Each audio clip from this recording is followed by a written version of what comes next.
حضرات، آج کی اس نشست میں زکوٰۃ کے متعلق کچھ ضروری باتیں پیش کرنے کا ارادہ ہے۔ زکوٰۃ اسلام کے 5 بنیادی ارکان میں سے ایک اہم ترین رکن ہے۔ مسلمان پر فرض، لہذا ہر ایسا مسلمان جو صاحب نصاب ہے اس پر زکوٰۃ فرض ہے۔ زکوٰۃ کے سلسلے میں جو باتیں اس وقت کرنے کا ارادہ ہے ان کو ہم 3 حصوں میں سہولت کے لیے تقسیم کر لیتے ہیں۔ پہلا حصہ یہ کہ زکوٰۃ کون کون سے اموال پر فرض ہے اور کون سے اموال پر زکوٰۃ فرض نہیں ہوتی۔ دوسرا حصہ یہ کہ زکوٰۃ کہاں کہاں خرچ کی جا سکتی ہے اور کہاں زکوٰۃ خرچ نہیں کی جا سکتی۔ اور تیسری بات یہ کہ زکوٰۃ نہ دینا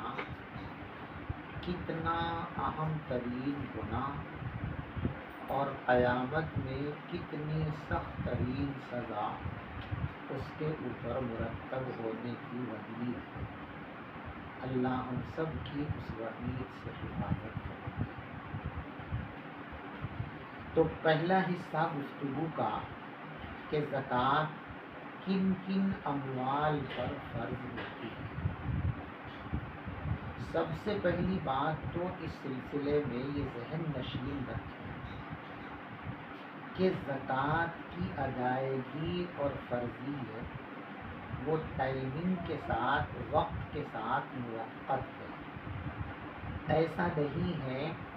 کہ جب آپ چاہیں جب زکوٰۃ دے دیں، بلکہ زکوٰۃ کے لیے جیسے نماز کی ادائیگی میں اوقات کا اہم رول ہے، ایسے ہی زکوٰۃ کے سلسلے میں بھی وقت کا ایک اہم رول ہے، اور وہ یہ کہ زکوٰۃ سال سے سال کے اعتبار سے فرض ہوتی ہے۔ یعنی مان لیجئے کہ اس مرتبہ ایک شخص نے اپنی دولت اور مال پر زکوٰۃ کا حساب 15 رمضان کو لگایا، تو آئندہ 15 رمضان ہی کو اسے اس سال کی زکوٰۃ کا حساب و کتاب کرنا ضروری ہے۔ تو زکوٰۃ کی ادائیگی کے لیے رمضان یا غیر رمضان کی قید نہیں ہے، بلکہ آدمی پر جب مال آیا اتنی مقدار میں جس پر زکوٰۃ شرعاً فرض ہوتی ہے، تو اس مال کے آنے کے بعد جب 1 سال مکمل گزر جائے تو اس مال پر زکوٰۃ فرض ہوگی۔ لہذا جس وقت آپ پر زکوٰۃ فرض ہوئی ہے، ہر سال اسی تاریخ میں آپ کو زکوٰۃ کا حساب و کتاب کرنا ہے۔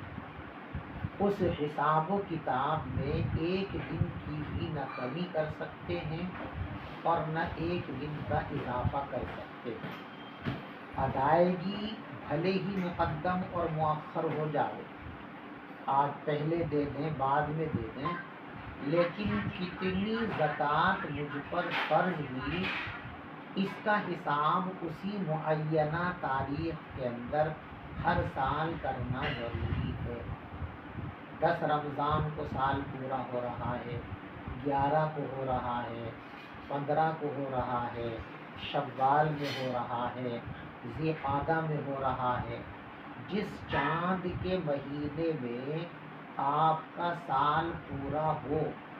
اسی فکس ڈیٹ پر آپ کو زکوٰۃ کا حساب لگانا ہے۔ یعنی اس خاص تاریخ میں آپ اپنا حساب لگائیں کہ آپ کے پاس گھر پر بینک میں کتنا کیش ہے۔ اس کے علاوہ آپ اگر تجارت کرتے ہیں تو مال تجارت کتنی مالیت کا آپ کے کارخانے میں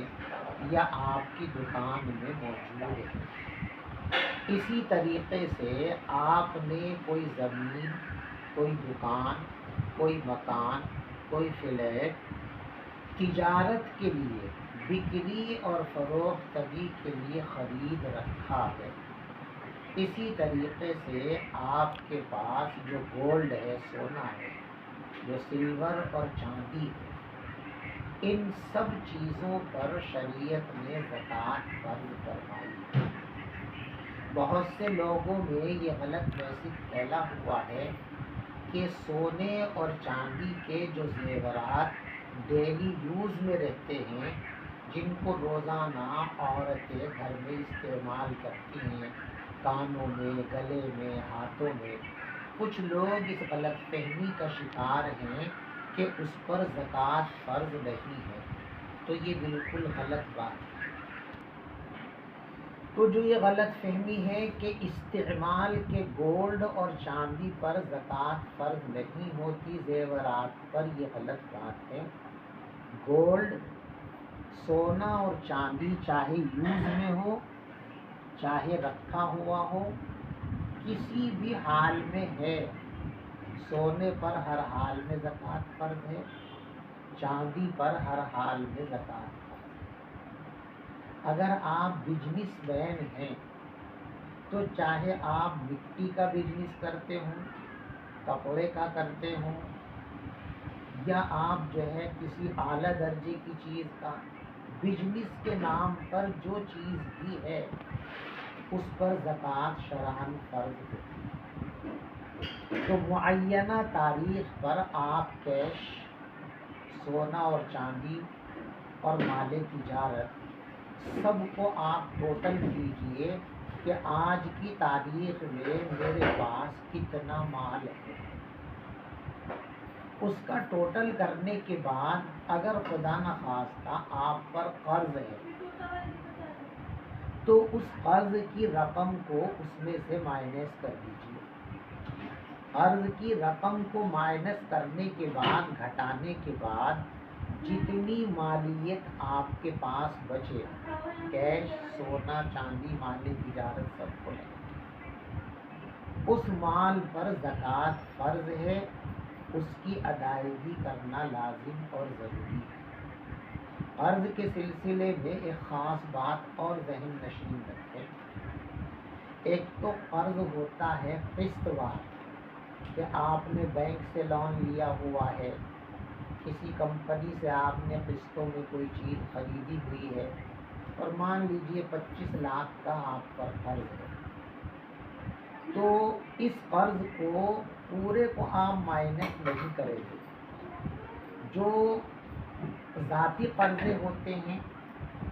مارکیٹ سے آپ نے سامان لیا ہوا ہے، کسی سے ادھار پیسے لیے ہوئے،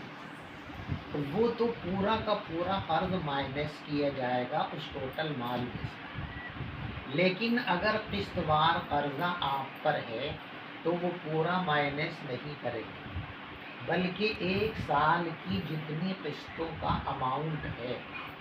وہ اماؤنٹ آپ ٹوٹل مال میں سے، اصل مال میں سے مائنس کریں گے، کم کریں گے۔ اس کے بعد جتنا مال آپ کے پاس بچا اس سب کی زکوٰۃ دینا آپ کے اوپر فرض ہے۔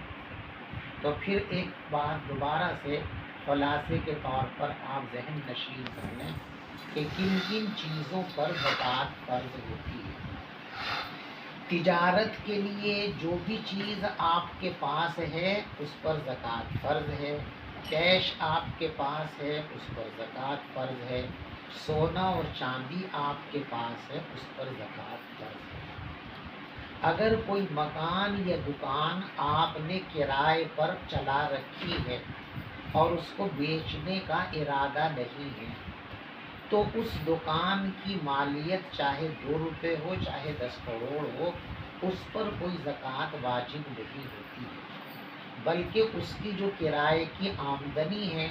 اس آمدنی کو پوری اپنی جرنل آمدنی میں شامل کر کے اسی کے ساتھ اس کی زکوٰۃ ادا ہوگی۔ کرائے پر چلنے والی جائیداد کی جو اصل مالیت ہے، اس کی جو قیمت ہے، اس پر زکوٰۃ نہیں۔ اسی طریقے سے ذاتی استعمال کی گاڑیاں ہیں، کاروباری استعمال کی گاڑیاں ہیں، ان پر بھی زکوٰۃ فرض نہیں ہوتی ہے۔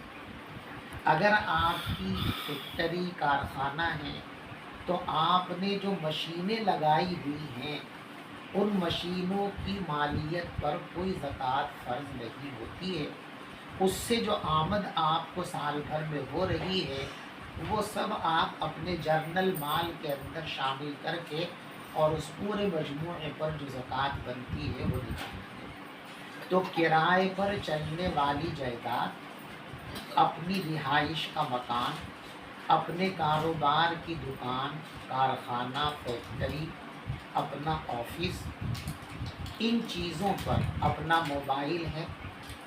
اپنے استعمال کی اور چیزیں ہیں،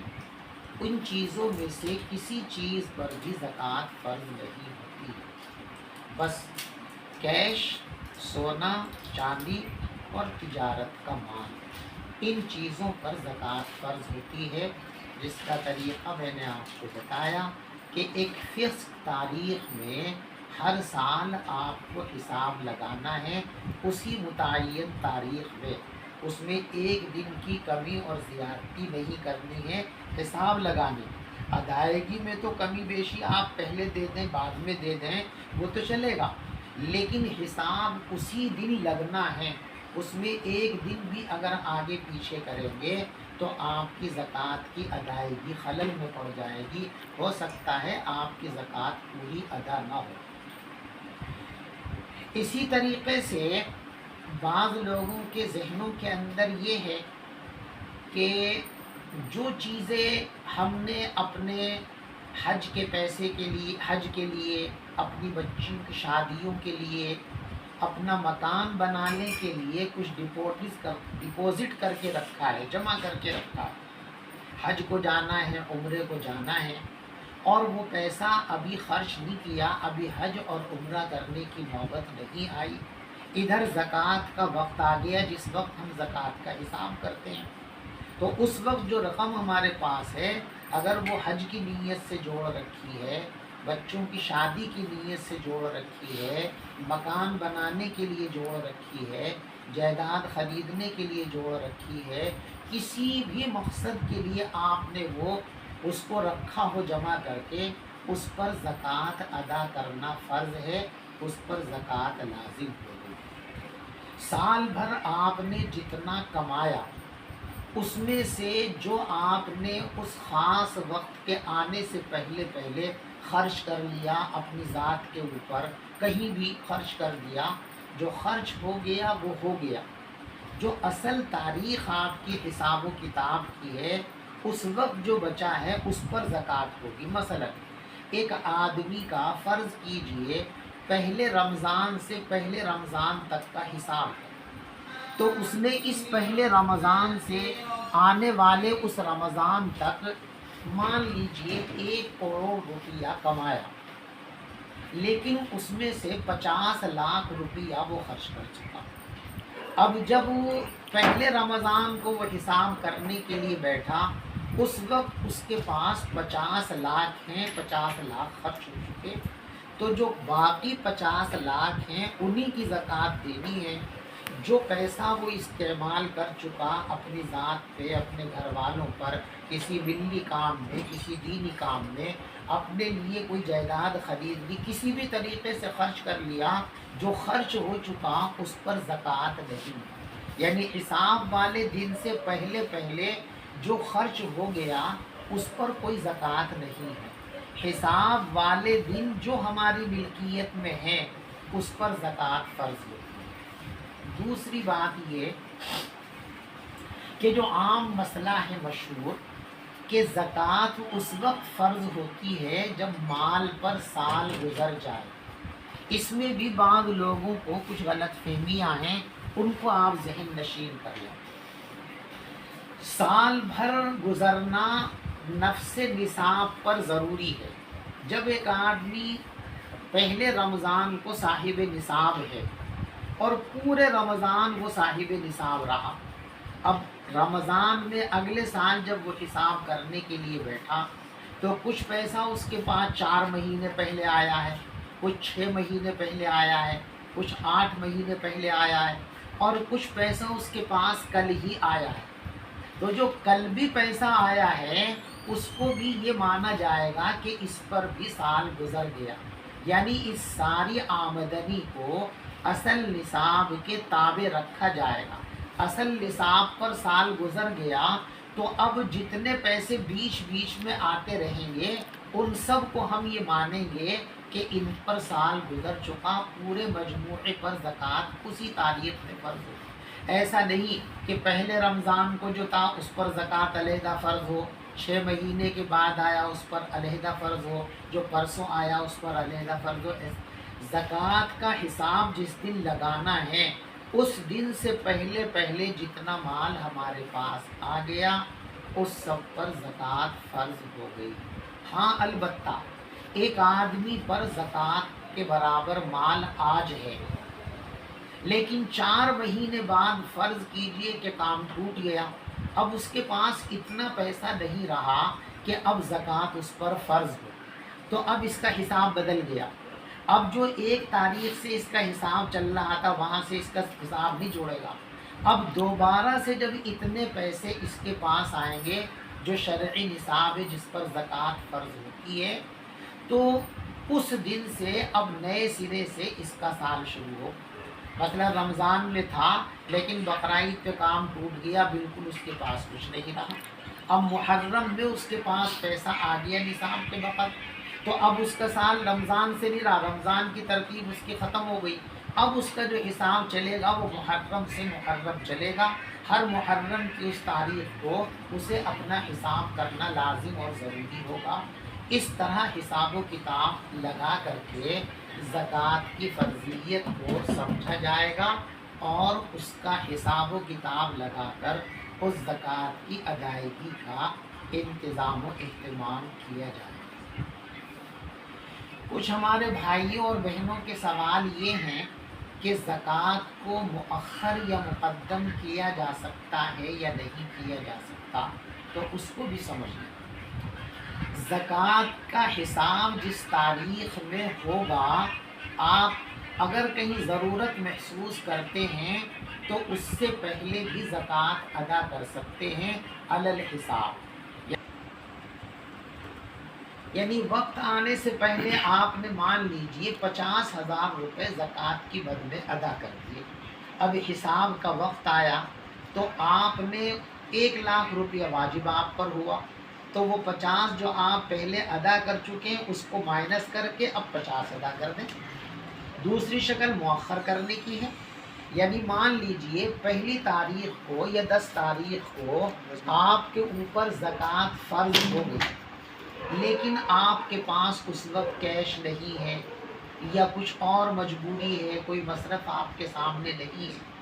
آپ اس وقت زکوٰۃ ادا نہیں کر سکے، تو اپنا حساب لگا کر آپ لکھ کر کے رکھ لیں کہ اس سال مجھ پر اتنی زکوٰۃ فرض ہوئی ہے۔ اب حسب موقع بعد میں جیسے جیسے آپ کا موقع ہوتا رہے اور مصرف آپ کے سامنے آتا رہے، آپ اس جگہ پر اس مال کو خرچ کر سکتے ہیں۔ یہ ایک اجمالی طور پر میں نے گفتگو کی کہ کن کن مالوں پر زکوٰۃ فرض ہوتی ہے اور کب زکوٰۃ فرض ہوتی ہے۔ اب دوسری چیز یہ ہے کہ کن لوگوں کو زکوٰۃ دے سکتے ہیں اور کن لوگوں کو زکوٰۃ نہیں دے سکتے، یہ مسئلہ بہت نازک اور بڑا اہم ہے۔ اللہ تبارک و تعالیٰ نے قرآن پاک میں از خود ان لوگوں کو بیان کیا جن کو زکوٰۃ دی جا سکتی ہے۔ 10ویں پارے میں یہ تفصیل بیان کی گئی، انما الصدقات للفقراء والمساکین والعاملین علیہا والمؤلفۃ قلوبہم والغارمین وفی سبیل اللہ وابن السبیل۔ اس کی تشریح کرتے ہوئے نبی پاک علیہ الصلاۃ والسلام نے ارشاد فرمایا ان اللہ لم یرضى بحکم نبی ولا غیرہ، کہ زکوٰۃ کن لوگوں کو دیں اور کن کو نہ دیں اس کی تعیین کا اختیار اللہ نے اپنے نبی کو بھی سپرد نہیں فرمایا۔ فجزأہم ثمانیۃ اجزاء، بلکہ اللہ نے خود ہی قرآن پاک کے اندر ان 8 مصارف کو بیان کر دیا جن کو زکوٰۃ دی جا سکتی ہے۔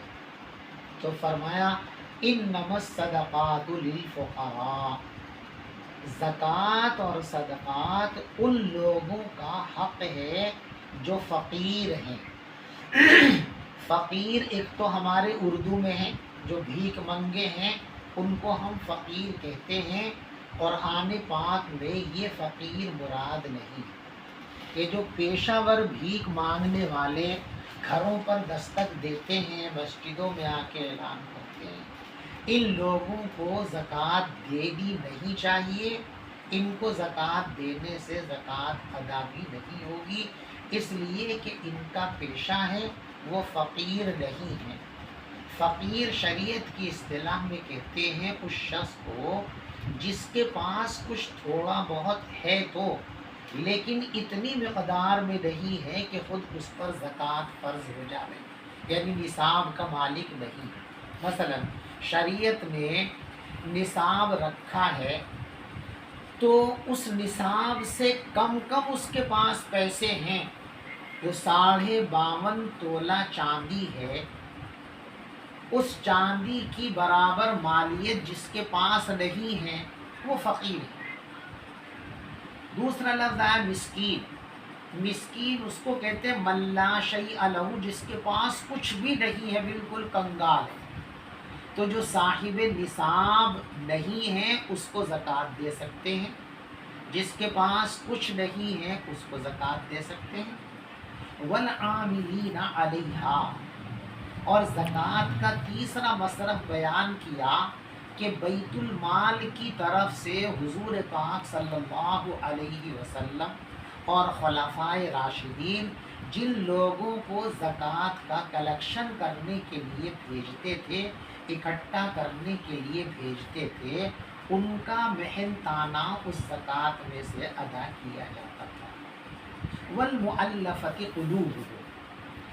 اور ایسے غیر مسلم کہ جو اسلام سے متاثر ہیں، اسلام کی طرف آنا چاہتے ہیں لیکن ہچکچاہٹ ہے، کچھ مجبوریاں ہیں، ان کو کہتے ہیں مؤلفۃ القلوب، یعنی ان کا دل جیتنا ہے۔ تو اسلام کے ابتدائی دور میں ان لوگوں کو بھی زکوٰۃ دینے کی اجازت تھی، لیکن جب اسلام کی قوت اور اسلام پھیل گیا پوری دنیا میں تو پھر اس کو حضور پاک صلی اللہ علیہ وسلم نے اللہ کے حکم سے منسوخ کر دیا تھا۔ لہٰذا اب کوئی بھی غیر مسلم کیسا بھی ہو، غیر مسلم کو زکوٰۃ کی رقم نہیں دی جا سکتی، اگر دے دی تو وہ دوبارہ ادا کرنی پڑے گی، وہ زکوٰۃ ادا نہیں ہوگی۔ ہاں غیر مسلم کوئی حاجت مند ہے، ضرورت مند ہے، تو اسلام کہتا ہے کہ ہر انسان کی خدمت کرو، آپ مدد کے فنڈ سے، اپنے ذاتی فنڈ سے آپ اس کا تعاون کر دیں، ثواب ملے گا، لیکن زکوٰۃ کا ایک نیا پیسہ بھی کسی غیر مسلم کو دینا اور اس پر خرچ کرنا یہ جائز نہیں۔ وفی الرقاب، فرمایا کہ جو غلام ہیں اور وہ آزادی چاہتے ہیں، ان کی آزادی کے لیے پیسہ خرچ کرنے کی ضرورت ہے، تو اس پر زکوٰۃ کا مال خرچ کرنے کی اجازت دی گئی تھی، لیکن آج کے زمانے میں یہ مصرف نہیں ہے، اس لیے کہ اب پوری دنیا میں کہیں غلام اور باندیاں نہیں ہیں۔ جب غلام اور باندیاں ہے ہی نہیں تو ان کے آزادی کا بھی کوئی مسئلہ نہیں ہے، تو ان کی آزادی پر بھی خرچ نہیں کیا جائے گا۔ کیونکہ ہاں آگے چل کر کوئی ایسا دور آ گیا کہ غلام اور باندی کا چلن ہو گیا، تو اس زمانے میں غلام اور باندیوں کی آزادی کے لیے زکوٰۃ کا پیسہ خرچ کیا جا سکتا ہے۔ والغارمین، اسی طریقے سے مقروض لوگ، کوئی آدمی اتنا زیادہ مقروض ہو گیا کہ اب اس قرضے سے ابھرنا اور نکلنا اس کے لیے مشکل ہو گیا، تو ایسے شخص کی قرض کی ادائیگی کے لیے آپ زکوٰۃ کی رقم اس شخص کو دے سکتے ہیں تاکہ وہ اس رقم سے اپنے قرضے کی ادائیگی کا انتظام اور اہتمام کر سکے۔ وفی سبیل اللہ، اور اللہ کے راستے میں، یعنی غیر مسلموں سے کہیں کسی غیر مسلم ملک سے ٹکراؤ ہے اور اس جنگ کی تیاری کے لیے مالی تعاون کی ضرورت ہے، اس کے اندر جو ہے زکوٰۃ کی رقم خرچ کی جا سکتی ہے۔ دین کی حفاظت اور دین کی اشاعت کے لیے جو شعبے ہیں، مثلا دینی تعلیم ہے، مدارس ہیں، تو یہ فی سبیل اللہ کے اندر داخل ہیں، ان پر زکوٰۃ خرچ کی جا سکتی ہے اور کرنی چاہیے۔ یہ بہترین مصارف ہیں، اس لیے کہ یہاں خرچ کرنے پر ڈبل ثواب ملتا ہے، زکوٰۃ کی ادائیگی کا اور اسلام کی اشاعت اور حفاظت کا ثواب۔ آگے فرمایا وابن السبیل۔ وابن السبیل کے معنی ہے مسافر، یعنی ایک آدمی صاحب نصاب ہے، صاحب حیثیت ہے، پیسے والا ہے، سفر میں گیا، اتفاقاً سفر میں اس کے پیسے کھو گئے، زیادہ خرچہ ہو گیا، کوئی بھی ایسی صورتحال پیش آ گئی کہ اب سفر میں اس کے پاس پیسہ نہیں رہا اور وہ اپنے یہاں سے پیسہ منگوا کر بھی اپنی حاجت اور ضرورت پوری نہیں کر سکتا، اس کے گھر سے پیسہ آنے کی کوئی سبیل نہیں ہے، تو ایسا مسافر جو گھر پہ مالدار ہی صحیح لیکن اب اس کو مجبوری پیش آ گئی، اس کے پاس پیسہ نہیں بچا اور گھر سے پیسہ منگانے کی بھی کوئی شکل اس کے پاس نہیں ہے، تو ایسے مسافر کو بھی زکوٰۃ کی رقم دی جا سکتی ہے۔ گو کہ اس زمانے میں اس کی ضرورت بہت کم پیش آتی ہے، کیونکہ جو بینکنگ نظام اب ہو گیا ہے آن لائن، اس کی وجہ سے آدمی کہیں بھی ہو، اگر اس کے گھر پر پیسہ ہے تو وہ کہیں بھی اپنا پیسہ منگا کر اپنی ضرورت کو پورا کر سکتا ہے۔ لیکن اگر مان لیجیے کوئی ایسی شکل نہیں بن رہی ہے تو ایسے مسافر کو بھی ہم زکوٰۃ ادا کر سکتے ہیں۔ زکوٰۃ کی ادائیگی میں کچھ لوگوں کو مستثنی رکھا گیا ہے کہ ان کو زکوٰۃ نہیں دی جا سکتی۔ پہلا نمبر سادات، یعنی جو واقعتاً اور حقیقتاً حضرت فاطمہ رضی اللہ تعالی عنہا کی اولاد اور نسل میں ہیں، وہ سب سادات کہلاتے، سید۔ ان تمام لوگوں کو زکوٰۃ دینا جائز نہیں ہے، اس لیے کہ زکوٰۃ کو حدیث پاک کے اندر فرمایا گیا انما ہی اوساخ الناس، یہ لوگوں کے مال کا میل کچیل ہے، تو میل کچیل حضور کی آل کو دینا یہ حضور کی آل کی توہین ہے اور حضور پاک صلی اللہ علیہ وسلم کی نسبت کی توہین ہے۔ اس لیے پیغمبر علیہ السلام نے فرما دیا تھا کہ میری آل کے لیے صدقات واجبہ اور زکوٰۃ وغیرہ جائز ہے۔ اس طبقے کے لوگ اگر کہیں حاجت مند اور ضرورت مند ہوں تو زکوٰۃ کی رقم کے علاوہ اپنی ذاتی رقم سے ان کی مدد کرنی چاہیے، تعاون کرنا چاہیے، اور یہ بہت بڑا کار ثواب ہے۔ اسی طریقے سے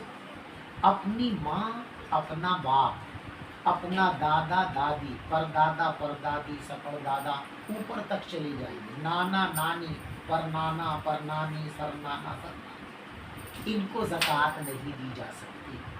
شوہر اپنی بیوی کو زکوٰۃ نہیں دے سکتا، بیوی اپنے شوہر کو زکوٰۃ نہیں دے سکتے۔ اسی طریقے سے بیٹا، بیٹی، پوتا، پوتی، پڑپوتا، پڑپوتی، سڑپوتی، ان کو زکوٰۃ نہیں دے سکتے۔ نواسا، نواسی، پرنواسی، ان کو زکوٰۃ نہیں دے سکتے۔ بہن ضرورت مند ہے، بھائی اس کو زکوٰۃ دے سکتا ہے۔ ایک بہن اپنی ضرورت مند سگی بہن کو زکوٰۃ دے سکتی ہے، داماد اپنی ساس کو اپنے سسر کو زکوٰۃ دے سکتا ہے، سسر ساس اپنے ضرورت مند داماد کو زکوٰۃ دے سکتی ہے، چچا کو بھتیجا بھتیجے کو چچا زکوٰۃ دے سکتا ہے، ماموں اپنے ضرورت مند بھانجے کو زکوٰۃ دے سکتا ہے، بھانجا اپنے ضرورت مند ماموں کو زکوٰۃ دے سکتا ہے۔ تو یہ رشتہ دار جو اصل اور فرع ہیں، باپ دادا نانا نانی اوپر تک، بیٹا پوتا نواسا نواسی نیچے تک، چاہے کئی پشتے پیچھے ہوں، ان میں زکوٰۃ دینا جائز نہیں ہے۔ اگر کسی شخص نے دے دیا تو اس کی زکوٰۃ ادا نہیں ہوگی، اس کو دوبارہ سے زکوٰۃ ادا کرنی پڑے گی۔ کوئی آدمی مالدار ہے یعنی صاحب نصاب ہے، 52.5 تولہ چاندی اس کے پاس ہے یا اس کے برابر مالیت ہے، تو اس کو زکوٰۃ نہیں دی جا سکتی۔ یہاں بیچ میں ایک بات ذرا سا آپ سن لیں، سمجھ لیں۔ 52 تولے 52.5 تولے چاندی جو ہے وہ آج کے زمانے میں کوئی بڑی مالیت نہیں ہے۔ اب ایک آدمی کے پاس اتنی مالیت تو ہے، لیکن اس کے ساتھ مسائل ہیں، الجھنیں ہیں، وہ پوری نہیں ہو پا رہی ہیں، اور ان کی مدد واقعتاً ضرورت ہے، کوئی ہنگامی ایسی چیز ہے،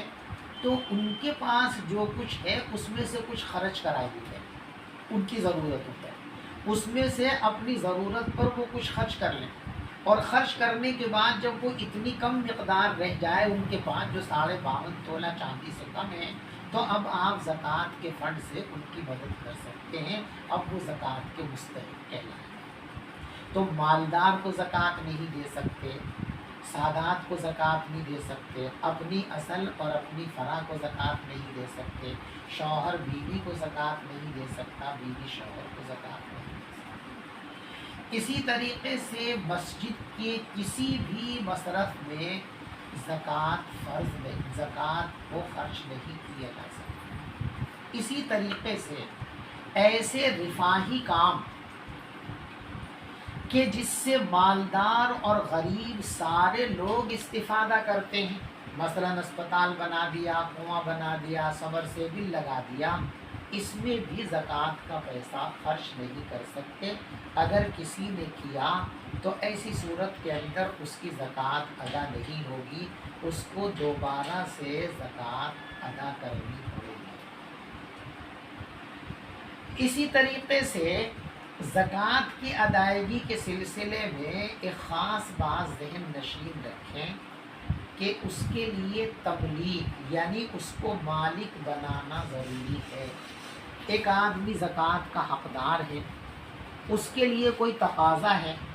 ہم براہ راست وہ تقاضا پورا کر دیں زکوٰۃ کی نیت سے تو زکوٰۃ ادا نہیں ہوگی۔ مثلا ہمیں معلوم ہے کہ ایک آدمی کو علاج کے لیے 50,000 روپے کا بل اسپتال میں، تو کوئی آدمی 50,000 روپے کا بل اس کی طرف سے جا کر ادا کر دے اسپتال میں، تو یہ زکوٰۃ ادا نہیں ہوگی، بلکہ اس کا طریقہ یہ ہے کہ وہ 50,000 روپے اس مریض کو دیے جائیں، یا جو اس کا تیماردار ہے اس کو دیے جائیں، اور پھر وہ اپنے طور پر اس کا بل ادا کرے تو زکوٰۃ ادا ہوگی۔ ایسے ہی ایسے طلباء کہ جن کی تعلیمی فیس، ہمیں ان کے کورس کی فیس، تعلیمی مد میں کسی مستحق طالب علم کی ہم کو مدد کرنی ہے، تو اس کا طریقہ بھی یہی ہے کہ ہم اس کو دیں اور وہ اپنے ہاتھ سے اس میں خرچ کرے۔ ہم ڈائریکٹلی اگر وہ پیسہ اس جگہ پہنچا دیں گے تو زکوٰۃ ادا نہیں۔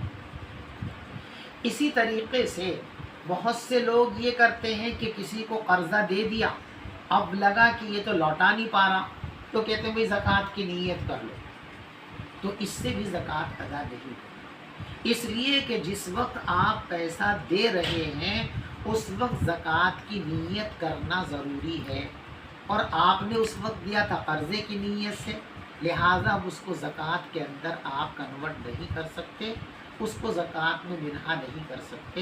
اس کو اگر آپ اس کو چھوڑ دیں گے زکوٰۃ کی نیت سے تو آپ کی زکوٰۃ ادا نہیں ہوگی، بلکہ آپ کو دوبارہ سے زکوٰۃ ادا کرنی پڑے گی۔ تو یہ زکوٰۃ کی کچھ ضروری باتیں ہیں جو میں نے آپ کے سامنے اجمال کے ساتھ رکھی ہیں۔ باقی چونکہ اس مختصر وقت میں تمام مسائل کا احاطہ نہیں ہو سکتا، آپ لوگ اگر چاہیں تو میرا نمبر محفوظ کر سکتے ہیں، اور کوئی بھی مسئلہ یا کوئی بھی سوال یا اشکال زکوٰۃ کے سلسلے میں کوئی معلومات حاصل کرنی ہو تو میرے پرسنل نمبر پر فون کر کے اس کی معلومات حاصل کر سکتے ہیں، اس کا جواب حاصل کر سکتے ہیں۔ السلام علیکم ورحمۃ اللہ وبرکاتہ۔